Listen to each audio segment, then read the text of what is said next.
पड़ोसी देश बांग्लादेश की सबसे शक्तिशाली महिला रही शेख हसीना को देश छोड़ना पड़ा है। करीब 15 सालों तक बांग्लादेश के शीर्ष पद पर रही शेख हसीना अर्श से फर्श पर कैसे आईं? एक मुस्लिम देश में एक महिला सत्ता के शीर्ष तक कैसे पहुंची? दक्षिण एशिया के देशों में लगातार आगे बढ़ रहे बांग्लादेश में राजनीतिक अस्थिरता आखिर कैसे आई? कहानी शुरू होती है साल 1947 से, जिस साल भारत को आज़ादी मिली। उसी साल पूर्वी बंगाल के एक मुसलमान राजनीतिक परिवार में शेख हसीना का जन्म हुआ, यानी राजनीति उन्हें विरासत में मिली। शेख हसीना के पिता शेख मुजीबुर रहमान थे, जो राष्ट्रवादी नेता थे। शेख मुजीबुर रहमान बांग्लादेश के संस्थापक और राष्ट्रपिता थे। उन्होंने साल 1971 में भारत की मदद से देश को पाकिस्तान से आज़ाद कराया। बांग्लादेश के पहले राष्ट्रपति भी बने। उस दौर में शेख हसीना ढाका यूनिवर्सिटी की एक छात्र नेता थीं। साल 1975 में सैन्य तख्तापलट के दौरान मुजीबुर रहमान और उनके परिवार के अधिकतर लोगों की हत्या हो गई। सिर्फ शेख हसीना और उनकी छोटी बहन की जान बची, क्योंकि उस समय वो विदेश यात्रा पर थीं। इसके बाद शेख हसीना भारत में रहीं। भारत में निर्वासित जीवन बिताने के बाद शेख हसीना साल 1981 में बांग्लादेश लौटी और अपने पिता के राजनीतिक दल अवामी लीग की नेता बन गईं। जनरल हुसैन मोहम्मद इरशाद के सैन्य शासन के खिलाफ उन्होंने अन्य राजनीतिक दलों के साथ मिलकर सड़कों पर प्रदर्शन किया और लोकतंत्र की मांग की। उस समय वो बांग्लादेश में हो रहे प्रदर्शन का चेहरा बन गईं। सबसे पहले वो साल 1996 में चुनकर सत्ता तक पहुंची। उन्हें भारत के साथ जल संधि करने और देश के दक्षिण पूर्वी इलाके में विद्रोहियों के साथ संधि करने का श्रेय जाता है। लेकिन इसी समय उन पर कई सौदों में भ्रष्टाचार करने और भारत के अधिक प्रभाव में होने के आरोप भी लगे।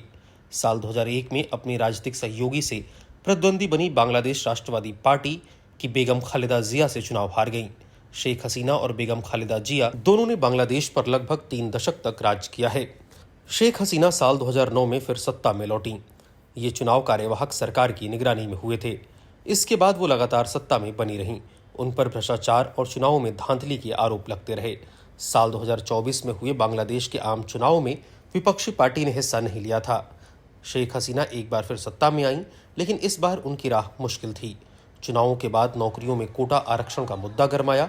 बांग्लादेश में स्वतंत्रता संग्राम सेनानियों के परिवार को 30% आरक्षण मिलता था, जिसे खत्म करने की मांग हो रही थी।